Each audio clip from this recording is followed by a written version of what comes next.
So, being freelance for a while now, I needed to create a workspace that fitted my needs as a filmmaker, editor and designer, plus a dedicated space where I won't get distracted easily.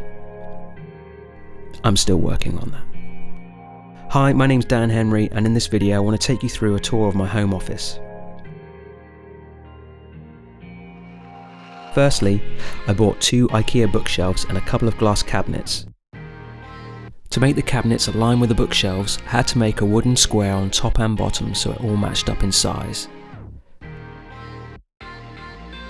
The wooden square also served as a handy storage area for any gear that I might not need all the time. The next step was to break down my old desk. I had it for a long time, but the steel drawer system I installed was ropey at best, and I found the second shelf tier too high for my monitor. I needed a nice long desk that could easily be tailored to the space between the 2 glass cabinets. I went for 2 Alex drawers, also from IKEA, and a solid wood kitchen worktop from B&Q. I went for the Carver Beach worktop. This was also cut to size in B&Q. Once the foundation of the desk was sorted, it was time to wire all my hardware. I work on both Mac and PC. I do a lot of design work and video editing on the Mac, and heavy VFX video graphic work on the PC. I use the Logitech Craft keyboard and MX Master 2 mouse so I can switch between the 2 computers with the touch of a button. And underneath it all, I'm using an extra large gaming mouse pad. The monitor I've been using for the past 3 or 4 years is a Dell one. It's fine and does the job, but I think I need to upgrade it soon. It's mounted on an ergo monitor arm so I can adjust the height and position with minimum effort. I also have a desk-mounted extension arm with an STC20 condenser mic from Sontronics so I can record these voiceovers easily. I also swap this out from time to time with a shotgun mic, the NTG2. I use this shotgun mic for talking head shots and interviews.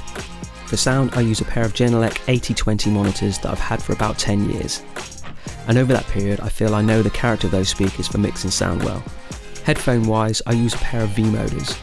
Again, I've had them for a while and I'm used to the sound I get from them. I run all my audio into my computer via the ID14 Audient USB interface.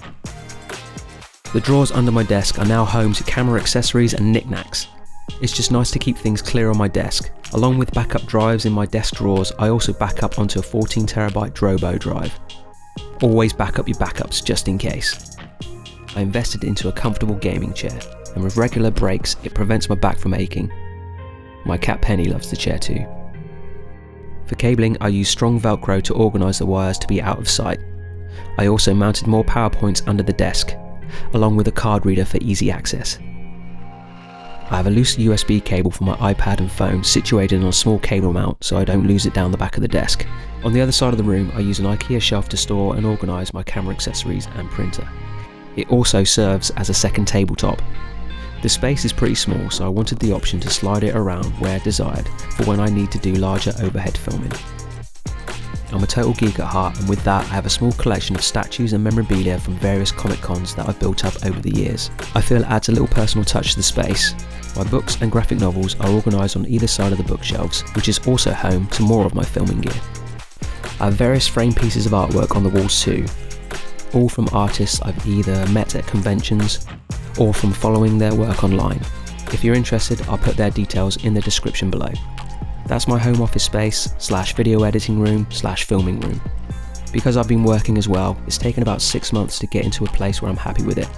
I've left a link to all the gear in the description below, and if you have any questions, give me a shout in the comments below. Thanks for watching, and see you in the next one.